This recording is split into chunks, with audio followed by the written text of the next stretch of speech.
Absorption of ions and water. Now the main place that water and ions are absorbed from is the intestines, the small intestine and the large intestine. So let's first have a look at the small intestine cells.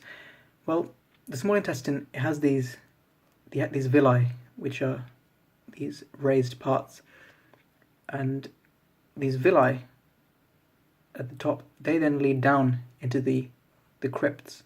So there's villi and there's crypts, which are crypts of Leberkuhn, as you can see here, right? And the purpose of the villus is to increase surface area for nutrient and ion absorption, whereas the purpose of the crypts is mainly secretion. So the villus cells, the enterocytes, they're absorptive cells, whereas the crypt of Leberkuhn cells, they're mainly secretory cells. So let's have a look at that. Well, when you go past these villus enterocytes, then you get to the goblet cells. Then there's enteric endocrine cells, which secrete hormones. There's then stem cells, which are these sort of slightly squared-looking, rectangular-looking, flatter cells, stem/progenitor cells, and what they do is they control the development, they provide all these cells. And finally, at the bottom of the crypts of Leberkuhn, you have these Paneth cells, and what Paneth cells do is slightly larger. What they do, they have an immune function.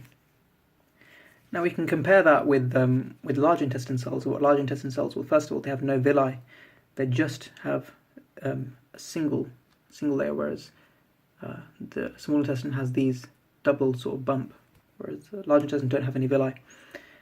And what they do, well, they have a surface epithelia, and they have intestinal glands. So rather than a villus with crypts of Leberkuhns, they have a surface epithelia with intestinal glands. And what the surface epithelia is for is, similarly to the small intestine, it's for ion absorption. And the intestinal gland, well, gland implies it's secreting, so it's for ion secretion, primarily potassium. And the colonic enterocytes of the surface epithelia, they're for ion absorption. Another difference is that the large intestine cells, they have many goblet cells, the darker cells. There's many goblet cells. There are some enteroendocrine cells, and they also have these rectangular-looking stem/progenitor cells to control the development of all these different cell types. Also, the colonic, the intestinal gland, it's within this layer, this colonic mucus layer, which is important. So as I said, the small intestine and the large intestine, they're primarily responsible for the absorption of ions and water. So to absorb ions and water, you're going to have a large surface area, and the way you have large surface areas, there's 3 levels to increase the surface area. Well, first of all, there's these macroscopic folds called the plicae circularis, and these are the macroscopic folds of Kirk-Ring. So they've got a few different names. If you just remember, plicae circularis, this is the small intestine, remember. So the small intestine has these big folds called plicae circularis. And then within these macroscopic folds, you also have these folds here, which are the villi, which you saw up here. So these are the villi. And the villi have microvilli. So these, the villus enterocytes, absorptive cells, they have microvilli coming up.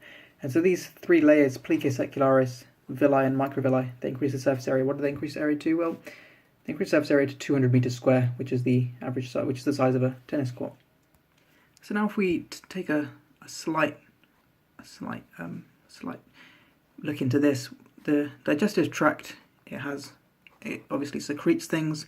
It's like in the mouth, it secretes saliva, stomach secretes gastric juices, but it also does absorption. So let's see what the different levels of secretion and absorption are in the different parts. First of all, starting with the mouth. Well, 2 liters of food enters the mouth, and the mouth produces, using the salivary glands, 1.5 liters of saliva per day, and nothing is absorbed. And therefore, if we do 2 plus 1.5, it gives us a total of 3.5 liters in the mouth and the esophagus. From the esophagus, it then enters the stomach, and the stomach produces 2 liters of gastric juices. And again, nothing is absorbed. So 3.5 plus 2 liters, that gives us a total of 5.5 liters of food and chyme in the stomach. And what happens is when it enters the duodenum, the pancreas and the bile secretions from the liver and gallbladder, they secrete 2 litres also. So as well as the stomach, they secrete 2 litres. So another 2 on top of 5.5 gives us 7.5 litres total in the duodenum.